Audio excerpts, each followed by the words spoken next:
तेव्हापासून हा मागे लागला. तो कितीही सांगेल की नाही, पण तोच मागे लागला.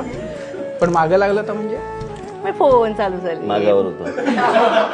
पण त्यावेळेला मोबाईल वगैरे काही नव्हते. अरे लँडलाईन होते ना. मग घरी फोन करायचे. हो, आणि आमच्याकडे आमचं हिटलर बसलेले असायचे.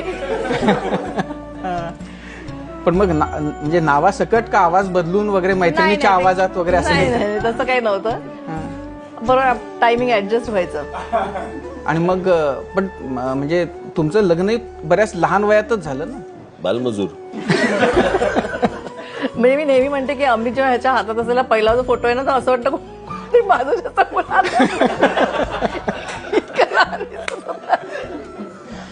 म्हणजे माझं काय झालं, पहिली गोष्ट म्हणजे माझ्यापेक्षा 2 वर्षांनी मोठी आहे ती. त्याच्यामुळे पहिला लग्नाचा विचार तिच्या वयाचा झाला, माझ्या वयाचा नाही झाला.